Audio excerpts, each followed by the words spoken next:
konting huli lagi. Kasi napaligiran mga illegalista. Si Nonoy Barbosa, kinalakihan na ang pangingisda sa bayan ng Palo at ang dynamite fishing sa kanilang lugar.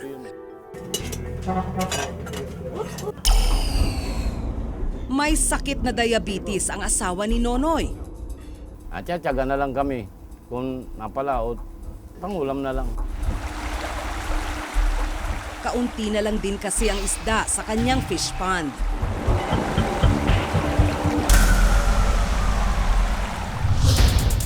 Si Mayor Remedios Petilla ng Bayan ng Palo, ang chairman ng Alliance of Local Fisheries and Aquatic Resources Management Development Council for the Leyte Gulf Conservation.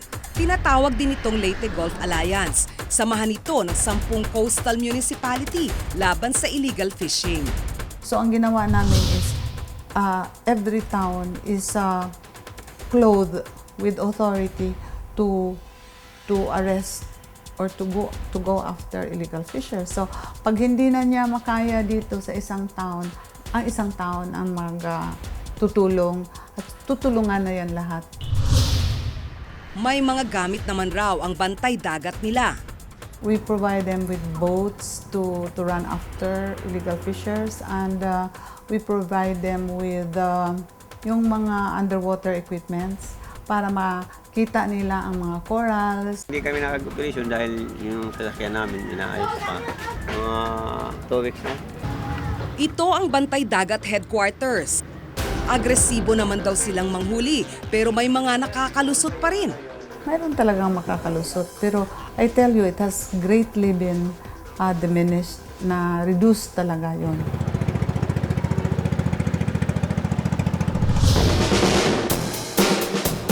Sa dakong kanluran ng Leyte, makikita ang Baybay City, ang hometown ni Remedios Loreto Petilla. Dito, alkalde ang kanyang kapatid na si Carmen Loreto Cari. Higit 2 dekada nang umiikot sa pamilya Loreto Cari ang pamamahala sa Baybay, maging sa ika-5 distrito ng probinsya. Ang namin, family namin, nasa politika talaga. Yung brother ko, former congressman dito sa district.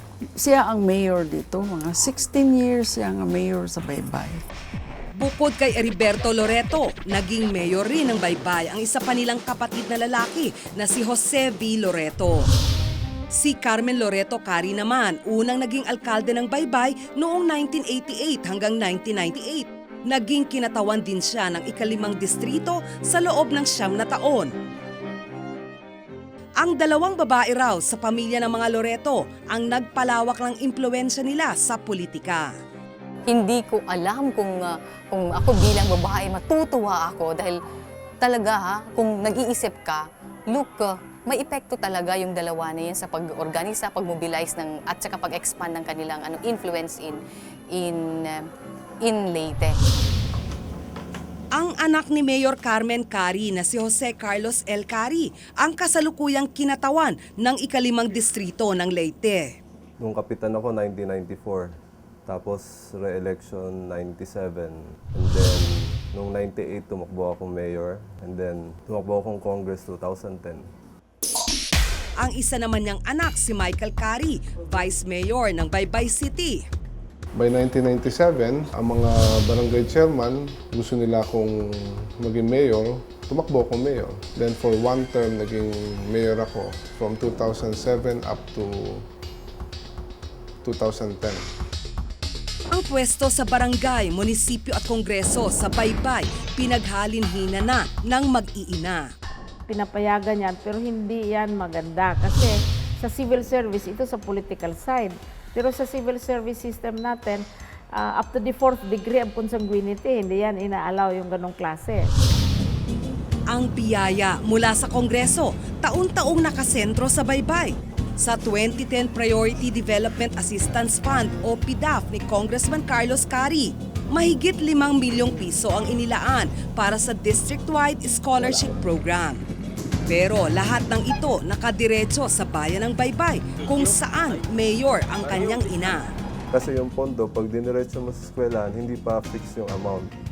So pag sa baybay, alam natin, pinaprocess muna natin yung kung ilang scholars yung matatanggap. Tapos may amount na ibabayad dun sa eskwelahan. Ang iba namang proyektong pang-infrastruktura, puro multipurpose building. Maraming klase yun eh. May barangay health center, may tanod outpost, mayroong social hall. Pero yung classification niya, multipurpose building kasi hindi mo pwedeng lagyan ng iba-ibang pangalan. Itong 4 na poste na to kay Governor Pitilla. 4 sila ni Mayor Carmen Carrie. Ito yung beam na to, 2 beam, kay Mayor lahat yan. Yan yung binigay niya this year. Pati yung mga street light namin sa seawall, kay Mayor yan, lahat. Kapansin-pansin din na ang ibang contractors ng mga proyekto ay kamag-anak nila. Tsuhin ko yata yan, pero ang bidding is being done by DPWH. Para naka-advertise yan sa internet. Tapos doon sila sasubmit sa DPWH. Pero sa mahigit 4 na pong ipinapatay yung multipurpose building sa kanyang 2011 PDAF, 6 pa lang ang natatapos ayon sa tala ng DPWH. Hindi naman totoo yun, na 6 natapos. Hindi totoo yun. Kasi minsan, dahil sa dami ng barangay na humihingi, so phase 1 natin, tapos phase 2, para yung iba hindi naman maghintay. At saka sinusulisit ko rin yung tulong ng ibang LGU. Siyempre, magtutulungan kami nila Governor, nila Mayor.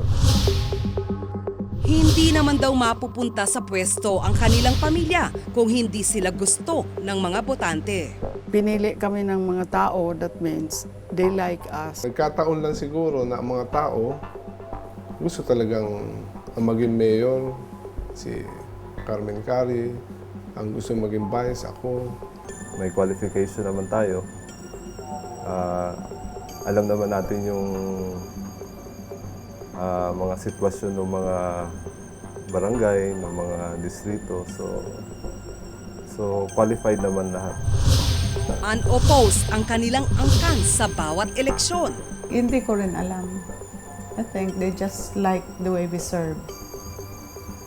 Okay lang sa kanila, the way we serve the people. Ang pinsan ng gobernador na si Congresswoman Janet Loreto Garin, nag-asawa rin ng isang politiko sa Iloilo. Umaabot na ang impluwensya sa politika ng angkan sa ibang probinsya. Palagay ko, baka hindi yan sinasadya, pero naiisip yan. Naiisip ng taong bayan sa isang probinsya o sa isang distrito, siguro nasa likod din yun ang kaisipan nila. Sa kasalukuyan, 9 sa angkan ng mga Loreto, Petilla at Carrie ang nasa pwesto. Nasungkit nila ang pinakamatataas na posisyon gaya ng pagkagobernador, alkalde at kongresista. Noong nakaraang taon, humigit kumulang 1.2 bilyong piso ang pondong dumaan sa mga kamay ng pamilya Loreto, Petilla at Carrie na nakaupo sa pwesto. Ito ang pinagsama-samang Internal Revenue Allotment o IRA ng probinsya at Priority Development Assistance Fund o Pork Barrel na galing naman sa pondo ni Congressman.